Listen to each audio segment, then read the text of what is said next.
যেই পীর দল করা সে জাতীয় মুনাফিক। হে ওলামায়ে কেরাম, যে সমস্ত ওলামায়ে কেরামরা বলে থাকেন আমরা রাজনীতি করি না, রাজনীতি ছাড়া কোন মুসলমান থাকতে পারে না, রাজনীতি ছাড়া কোন মুসলমান মুসলমান হতে পারে না। এই মুসলমান, ইমাম সাহেব যদি দল না করে, পীর যদি দল না করে, ইমাম তুমি সমাজের রাখাল, হে পীর তুমি দেশের রাখাল। একজন রাখাল গরু চড়ায়, বকরি চড়ায়। রাখালের কাজ গরুকে পথ দেখাবে, খবরদার অবৈধ সম্পদে মুখ লাগাবি না, মানুষের ফসল নষ্ট করবি না। এ গরু তোমার এই পথে চলতে হবে। গরু দুই রাখাল, দুই হাতের মধ্যে লাঠি নিয়ে যদি গরুকে মারতে হয় মারবে, আদর করতে হয় আদর করবে, আমার খাওয়াবেও। এরপরে সঠিক পথে রাখবে গরুকে, মানুষেরও ক্ষতি করতে পারবে। রাখাল দাঁড়িয়ে রইল, সামনে পথ দুইটা, একটা পথে গেলে ঘাস খাবে, কারো ক্ষতি হবে না, আর একটা পথে গেলে মানুষের ফসল নষ্ট হবে। রাখাল বাধা দিল না, গরু দিয়া ফসল নষ্ট করা শুরু করলো। ফসলের মালিক এসে প্রাথমিক পর্যায়ে গরুকে দুই একটা চাবুক মারবে, ঠিক কঠিন বিচার হবে কার? আরে বলেন, তুমি যদি বলো আমি দল করি না, বাংলার জমিনে সঠিক ইসলামী দল আছে, আর আব্রাহাম লিঙ্কন, মাও সেতুং, কার্ল মার্ক্সের মতো নাস্তিকদের, মুনাফিকদের, মুশরিকদের, পুঁজিবাদী, গণতন্ত্র, কুফরি গণতন্ত্র বিশ্বাসী দল আছে, যেই দল বলে আল্লাহ সকল ক্ষমতার উৎস নয়, জনগণ সকল ক্ষমতার উৎস। তুমি যদি বলো আমি কোনো দল করি না, তোমার রাখাল, তুমি একজন রাখাল হওয়ার পরে সাধারণ মুসলমান কোন দিকে যাবে? তুমি যদি না দেখে দাও, একটা মুসলমান যদি এই কথা বিশ্বাস করে সকল ক্ষমতার উৎস জনগণ, ওই মানুষ কোন দিনও জান্নাতে যেতে পারে না। যদিও সেই মানুষটা জাহান্নামে যাবে, কিন্তু মূল বিচার হবে তোমার মতো মুনাফিক মার্কা পুরো। ইমাম, তুমি যদি দল না করো, তোমার মুসল্লিদেরকে তুমি কিভাবে পথ দেখাইবা? এখন আমাদের জানা দরকার রাজনীতি কাকে বলে। রাজনীতি আওয়ামী লীগ বিএনপির কামরা কামড়ি, এটা রাজনীতি নয়, এটা নোংরামি। রাজনীতি দুইটা শব্দের সমন্বয়। রাজনীতি একটা পবিত্র বাক্য, রাজ একটা শব্দ কি? রাজ অর্থ সর্বোচ্চ, সর্বোৎকৃষ্ট, অথবা সম্মানিত, অথবা রাজা। নীতি অর্থ আদর্শ বা নীতি, যাই বলেন, পন্থা, পথ। যদি রাজ অর্থ সর্বোৎকৃষ্ট ধরি, সর্বোত্তম যদি মেনে নেই, রাজ অর্থ যদি আমরা সর্বশ্রেষ্ঠ ধরি, তাহলে হবে রাজনীতি অর্থ হবে সর্বশ্রেষ্ঠ নীতি। আর যদি রাজ অর্থ রাজা বা বাদশাহ ধরি, তাহলে অর্থ হবে বাদশার নীতি, রাজার নীতি। এখন আমাদের জানা দরকার রাজা কাকে বলে। আপনার বিরক্ত হন? দল প্রত্যেকটা মানুষকে করতে হবে, রাজনীতি প্রত্যেকটা মানুষকে করতে হবে। রাজনীতি অর্থ কি? রাজার নীতি অথবা শ্রেষ্ঠ নীতি। রাজার নীতি অথবা শ্রেষ্ঠ নীতি। শ্রেষ্ঠ নীতি কার? পৃথিবীর মধ্যে যত আদর্শ আছে সবচেয়ে উত্তম এবং সর্বশ্রেষ্ঠ নীতি হল রাসূল করিম সাল্লাল্লাহু আলাইহি ওয়াসাল্লামের নীতি। আর সর্বকালের সর্বশ্রেষ্ঠ রাজাও ছিলেন মুহাম্মদুর রাসূলুল্লাহ সাল্লাল্লাহু আলাইহি ওয়াসাল্লাম। রাজার একটা সংজ্ঞা আছে, টুপি একটা সংজ্ঞা আছে, টুপি কাকে বলে? লুঙ্গি একটা সংজ্ঞা আছে, নাই? গরু একটা সংজ্ঞা আছে, গরু কাকে বলে আমরা বুঝবো। চারটা হাত পা আছে, ল্যাঞ্জা আছে, গায়ের ভিতরে পশম আছে, মাথায় শিং আছে।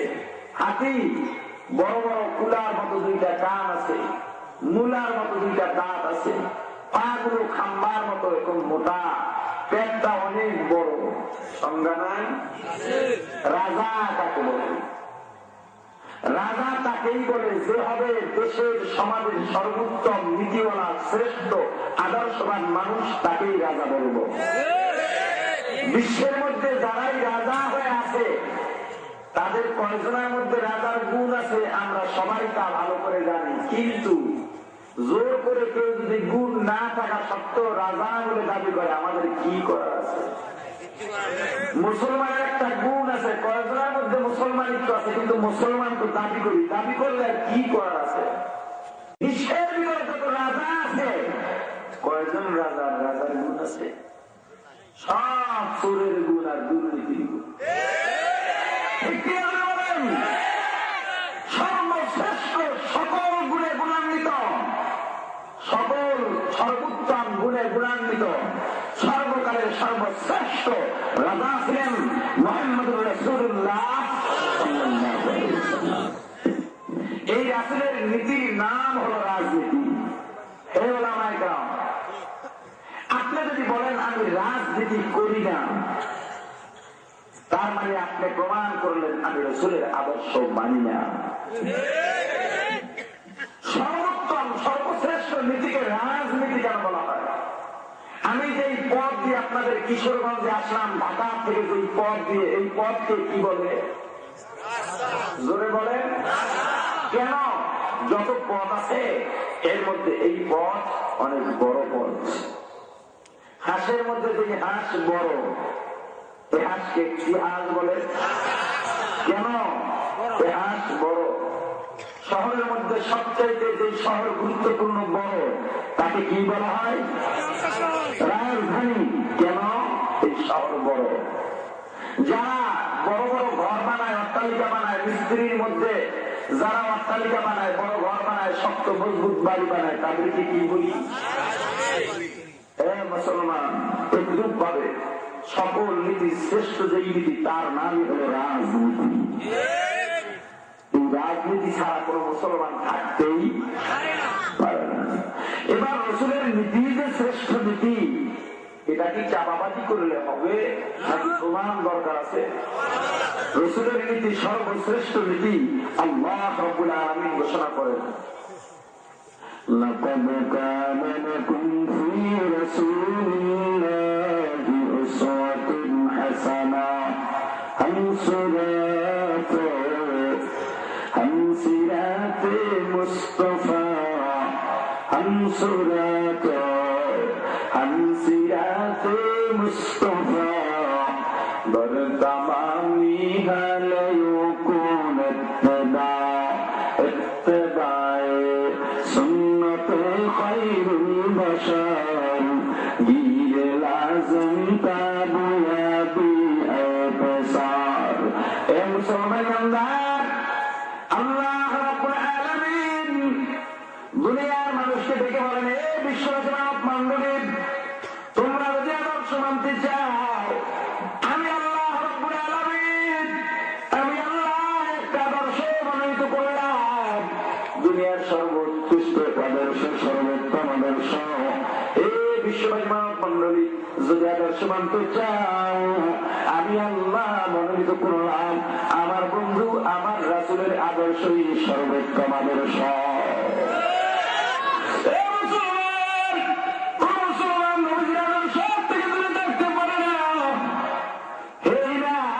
সমাজের পীর, দুই পীর হওয়ার পরে,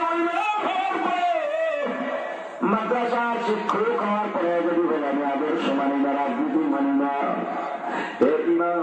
ওলামায়ে কেরাম যদি রাজনীতি না করে তাহলে রাজনীতি কে করবে? ওলামায়ে কেরাম যদি রাজনীতির আলোচনা না করে হরিপদ করবে নাকি? রামকৃষ্ণ করবে? মুসলমান ইমানদার, হে ইমাম সাহেব, তোমাকেও দল করতে হবে, তবে কোন দল করবা? বাংলাদেশের গণতান্ত্রিক দল নয়। এই মুসলমান দল হবে পৃথিবীর মধ্যে দুইটা। কয়টা ধরে বলেন? আল্লাহ রাব্বুল আলামিন পরকালের মধ্যে জায়গা করেছেন দুইটা, একটা জান্নাত আর একটা জাহান্নাম। এই মুসলমান দুনিয়ার মধ্যে যতগুলো দল আছে, এই প্রত্যেক দলের জন্য জান্নাত জাহান্নামের বাইরে কোনো দল নাই, কোনো জায়গা নাই। জান্নাত জাহান্নামের বাইরে কোনো জায়গা দেওয়া হবে না, হয়তো জান্নাতে না হয় জাহান্নামে। ফারিকুম ফিল জান্নাতি ওয়া ফারিকুম ফিস সাঈর।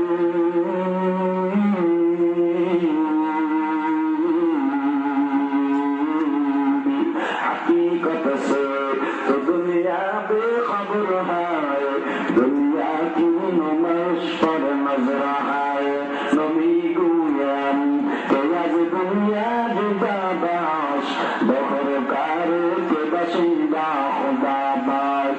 इससे दुनिया आज खुदा गार गुजर, मैं तमाशों पर हो पर जिंदगान। दुनिया में हो दुनिया का तलबगार नहीं हो, दुनिया में हो दुनिया का तलबगार नहीं हो, दुनिया में हो दुनिया का तलबगार नहीं हो। बाजार से गुजर हो खरीदार नहीं हो, बाजार से गुजर हो खरीदार नहीं हो। ज्यादा जिया जाने के तुम या नहीं है, ये इबरत की जाए तमाशा नहीं आए, ये इबरत की जाए तमाशा नहीं आए। मुसलमान बड़ो করে আল্লাহ জায়গা করলেন দুইটা, একটা জান্নাত আর একটা জাহান্নাম। জান্নাত জাহান্নামের বাইরে কোনো অবস্থান নাই। যদিও দুনিয়ার মধ্যে দল অনেকগুলো আছে, এরা দুই ভাগে বিভক্ত হয়ে যাবে। একদল ভাগ হয়ে জাহান্নামে যাবে আর একদল ভাগ হয়ে জান্নাতে যাবে। এই মুসলমান দুনিয়ার মধ্যে দুইটা ভাগ হবে, একটার নাম হবে হক আর একটার নাম হবে বাতিল। একটার নাম আরেকটা আওয়ামী লীগ। এই জন্য জান্নাত জাহান্নামের বাইরে কোনো জায়গা নেই, হয়তো জান্নাত না হয় জাহান্নাম। যারা বিনতি করেন হয়তো আপনি হক না হয় বাতিল। আপনার জন্য আলাদা দল বলে কোনো সাব্যস্ত হবে না, আওয়ামী লীগের জন্য আলাদা দল বলে সাব্যস্ত হবে না, চরমনাই তবলিগের জন্য আলাদা দল বলে কোনো সাব্যস্ত হবে না। আপনি হয়তো হকের মধ্যে না হয় বাতিলের মধ্যে। ইমাম সাহেব, আপনি একটা দল আপনি গ্রহণ করেন, বলেন আপনি হকের পথে আছেন না হয় বাতিলে আছি। যদি বলেন আমি কোন দলে নেই, তার মানে আপনি হকেও নেই বাতিলও নেই, আপনি একটা মুনাফিক। ঠিক কিনা?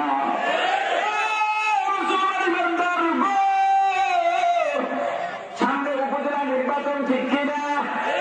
অনেকে চিন্তা করে বক্তারা আওয়াজ করবে, মিষ্টি মিষ্টি ঘটনা বলবে। না না, আমি কিন্তু ব্যতিক্রমী। এ মুসলমান, আপনারা রোগী হইয়া আমাকে চিকিৎসক বানাইয়া এখানে বসাইছেন। আমি জোর করে আসি নাই, বরং বারবার আমার বাসায় যাওয়ার পরে, বারবার আমাকে আপনারা অনুরোধ করার পরে তবেই আমি আসলাম। অতএব আমি যদি ভালো ডাক্তার হই, রোগীর যেখানে রোগ থাকবে ঔষধ তো সেখানেই দিতে হবে। ঠিক কিনা? এখন কোন ইমাম কোন খতিব নির্বাচন ভোট সম্পর্কে আলোচনা করে না, কোন বক্তা ভোট সম্পর্কে আলোচনা করে না। অতএব আমি কেমন ডাক্তার হইলাম, আমি কেমন চিকিৎসক হইলাম, আমি কেমন পথ প্রদর্শক হইলাম, আমি কেমন শিক্ষক হইলাম, আমি যদি আপনাকে এই কথা না বলি আল্লাহ বললাম, আপনি কোন দিকে যাবেন, কোন দিকে জান্নাত, কোন দিকে জাহান্নাম। এই মুসলমান ইমানদার, আমি আপনাদেরকে দিক নির্দেশনা দিয়ে যাব। কাকে ভোট দিবেন কাকে দিবেন না মনে করিলেন না। একটা ভোট পাইয়া অনেক কিছুর মালিক হয়ে গেছেন। একটা কালো নোট পাইয়া আপনার ভোটটা কখনোই কুকুরি তন্ত্রের দিতে পারে না। ঠিক কিনা? মুসলমান ইমানদার, আপনি কাকে ভোট দিবেন জানেন? আপনার তো জানা নাই। একটা ভোটের জন্য একজন মানুষ জান্নাতেও যাইতে পারে, আবার জাহান্নামেও যাইতে পারে।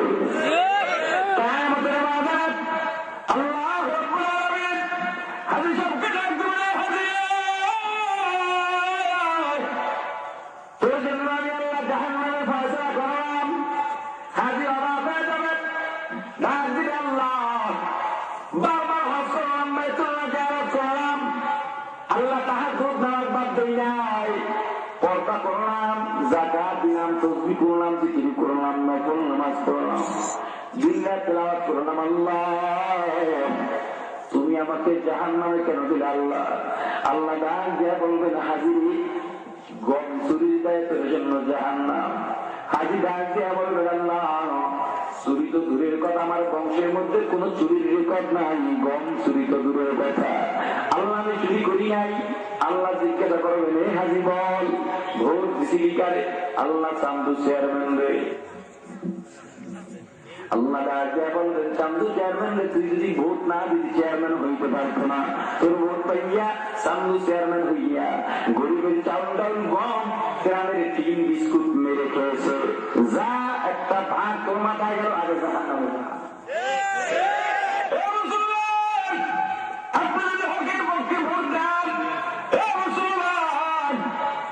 আপনার রায় হবে, আপনি ইসলামের পক্ষে ভোট দিবেন না ইসলামের বিরুদ্ধে দিবেন, সে সিদ্ধান্ত আপনার। কারণ আল্লাহ রাব্বুল আলামিন আপনাকে স্বাধীনতা দিয়েছেন, আপনি কোন দিকে যাবেন?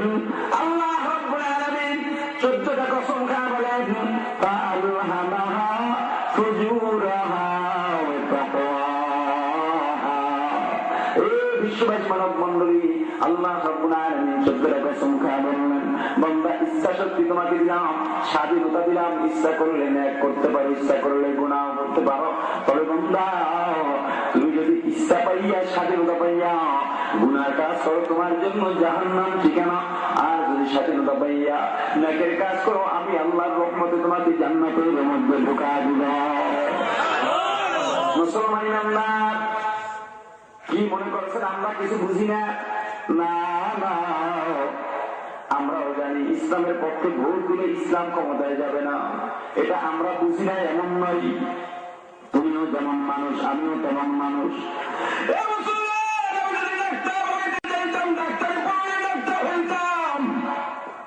আমি তো একটা মানুষ, আমি চাইলে ইঞ্জিনিয়ার হইতে পারতাম, আমি চাইলে বৈজ্ঞানিক হইতে পারতাম।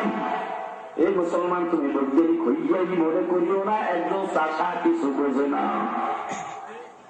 বরং তারও জ্ঞান আছে, তোমারও আছে, তুমি লেখাপড়া করো, সেই জন্য একটু বেশি জানো, ঠিক না?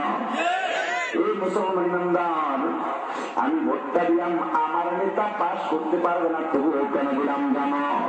আমার একটা ভোট আছে, আমি ভোটটা ইসলামের পক্ষে দিয়ে আল্লাহকে বললাম, আল্লাহ আমার তো আর কোনো শক্তি নাই, একটা ভোট আমি দেখাইলাম আমি ইসলামের পক্ষে কাজ করেছি।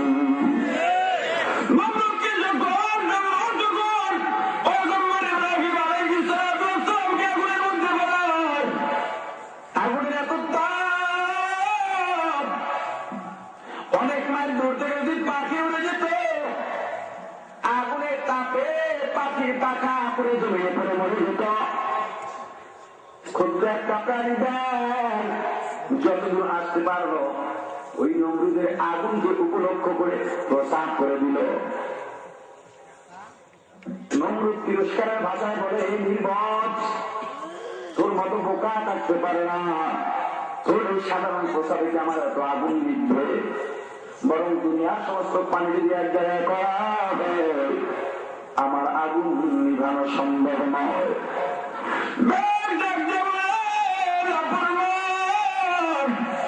আমি তো নির্বোধ নই, বরং তুই বল নির্বোধ। আমিও জানি আমার ক্ষুদ্র প্রসাদে তোরা আগুন নিবে না, কিন্তু আল্লাহ দেখুক আমি কার পক্ষে আছি। কিয়ামতের ময়দানে আল্লাহ রাব্বুল আলামিনের কাজ করে বলতে পারবো, আল্লাহ আমার শক্তি ছিল না, একটা মাত্র শক্তি ছিল ভোট দেওয়ার। আল্লাহ দিন প্রতিষ্ঠার জন্য আমি একটা ভোট তোমার পক্ষে দিলাম, আমার আর কোন শক্তি ছিল না। আল্লাহ রাব্বুল আলামিন এই উসিলায় আমাকে নাজাত দিয়ে দিতে পারে। তাদের কুদু রক্তদারি বরকালে আন্তরতি আন্তাসবি জুলজালাল। এই মুসলমান ইমানদার আল্লাহর গোলাম, আপনি দল করতে হবে, হয়তো হক না হয় বাকি চুক্তি না। এবার আসেন, প্রত্যেকটা মানুষের জন্য পরকালে আল্লাহ কয়টা জায়গা নির্ধারণ করেছেন? আল-ইয়াওমা আকমালতু লাকুম দীনাকুম ইলা আখিরিল আয়া। এই পয়গম্বর, আজকে ইসলাম আমি দিন পরিপূর্ণ করে দিলাম, ইসলাম পরিপূর্ণ হয়ে গেছে। ইসলামের মধ্যে আর কিছুই দরকার নাই, যেখানে যা ছিল সব পূর্ণ হয়ে গেছে। এবার এগুলো যদি মানুষ মানে নাজাত পাওয়া যাবে, এই মুসলমান নাম্বার। কিন্তু এখন এখন যদি ইসলামের নামে ইসলামের মধ্যে নতুন কিছু ঢুকানো হয়, আবার যদি ইসলাম থেকে কিছু বাদ দেওয়া হয়,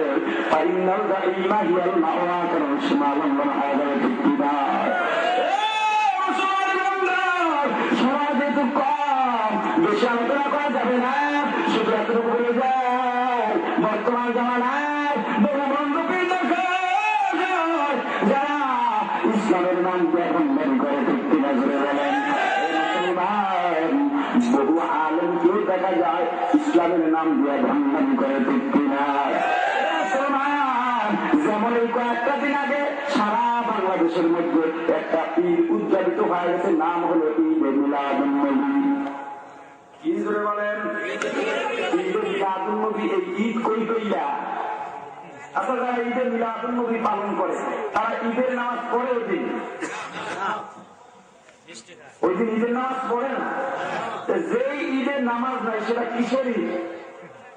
সিন্নি খাওয়ার ঈদ। কিসের ঈদ? অতি ভক্তি ভালো নয়, অতি ভক্তি চোরের লক্ষণ ঠিক কিনা জোরে বলেন।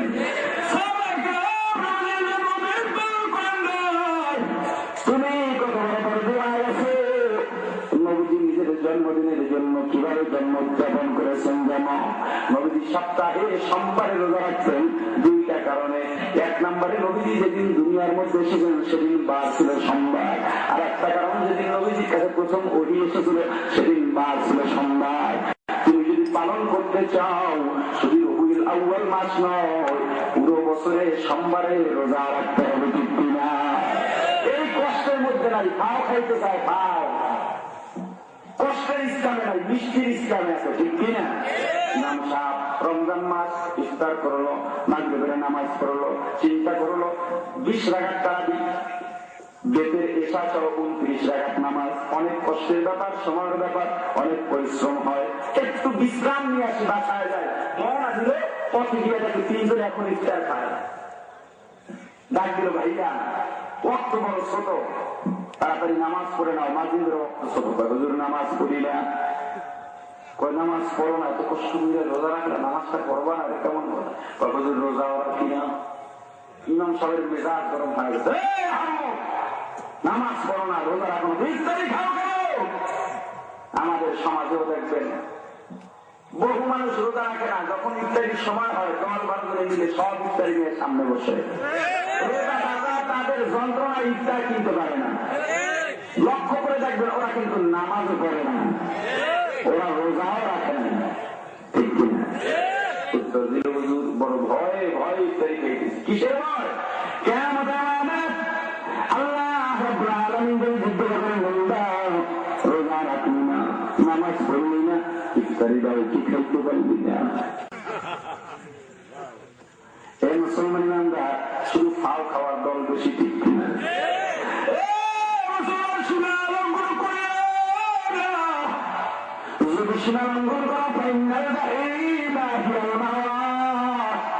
মুসলমান বর্তমান সমাজের মধ্যে টিভি ভিত্তিক ইসলাম প্রচার বেশি শুরু হয়ে গেছে ঠিক কিনা? ওই টিভির মধ্যে দেখে ইসলাম প্রচার করে, মানুষের মাঝে আসার সাহায্য করে না। এই মুসলমান এখন মানুষ বিভ্রান্তের মধ্যে পড়ে গেছে। তবে সবচাইতে বড় বিভ্রান্ত হইল বাংলাদেশ নয়, সারা বিশ্বের জন্য ডাক্তার জাকির নায়েক। এই মুসলমান এ ব্যাপারে বিস্তারিত আলোচনা করার মতো সময় আমার হাতে নাই, না হয় আপনাদের মাঝে কিছু কথা বলে যাইতাম। শুধু এতটুকু স্মরণ রাখেন, জাকির নায়েক, মতিউর রহমান মাদানী, এনায়েতুল্লাহ আব্বাসীদের মতো এমন ভণ্ড, এমন টুপিওয়ালা ভণ্ডদের থেকে সাবধান থাকতে হবে ঠিক কিনা? এরা টুপি মাথায় দিল,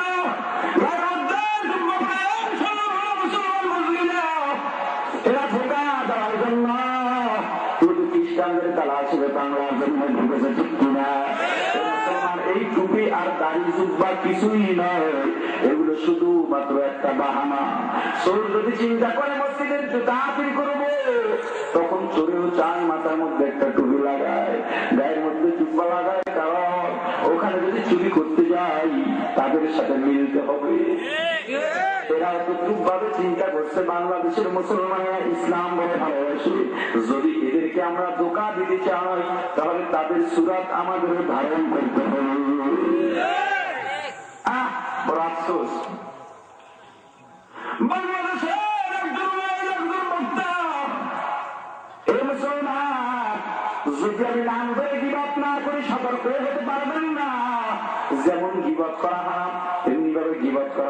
আবশ্যকও আছে। এই মুসলমান ইমানদার, যে গীবত করা আবশ্যক সেই গীবত হলো একজন মানুষ যদি মানুষ ইসলামের নামে ধোঁকা দেয়, যদি না ফিরে বুঝাইলেও না শুনে, এই মানুষের বদনাম মানুষের সামনে তার গীবত করা ওয়াজিব, কারণ মানুষের সামনে মানুষের ঈমান রক্ষার জন্য তার দোষ বলা আবশ্যক।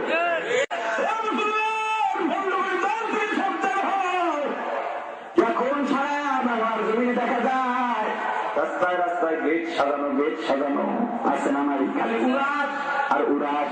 এই মুসলমান বিস্তারিত বলতে পারবো না, তবে মনে করিও না আমি পীরের বিরুদ্ধে বলি বিদায় আমি পীর মানি না, না আমি কিন্তু পীরের মুরিদ, তবে ওই পীরের মুরিদ না যে পীরের দরবারে সিগারেট ওয়ালা গেলে গাঁজাওয়ালা হয়, যে পীরের দরবারে বসে প্রসাদ করে নেওয়ালা গেলে দাঁড়াইয়া প্রসাদ করে নেওয়ালা হয়।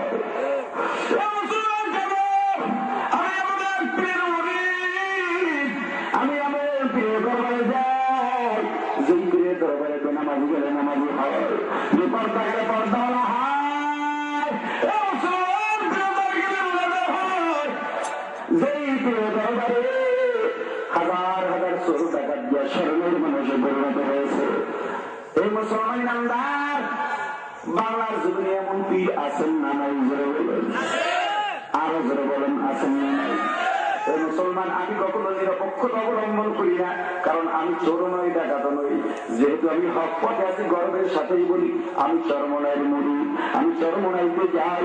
যদি আপনি রাখেন চরমনার মধ্যে কোনো ভুল আছে, শরীয়তের বিরোধিতা করে, আপনি আমাকে জানাই দিবেন, আমিও আমার সাহেবদেরকে বলবো, যদি দেখি কোরআন হাদিস অনুযায়ী আসলেই আপনি ঠিক, তারা ভুলের মধ্যে আছে, আমার সাহেবদেরকে বলবো আপনারা ভুলের মধ্যে আছেন।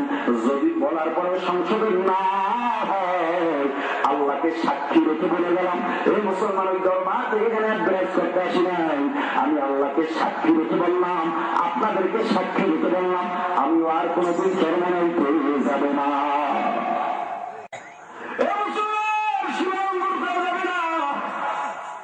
কোন দিন মারা যায় জানা নাই। দুনিয়াতে আসার একটা সিরিয়াল আছে, দুনিয়া ছেড়ে যাওয়ার কোন সিরিয়াল নাই। আসার ক্ষেত্রে আগে দাদা আসে, তারপরে বাবা আসে, তারপরে সন্তান আসে, তারপরে নাতি আসে। কিন্তু যাওয়ার ক্ষেত্রে দাদার আগে নাতি চলে যায়, বাবার আগে সন্তান চলে যায়, স্বামীর আগে বিবি চলে যায়, ঠিক কিনা?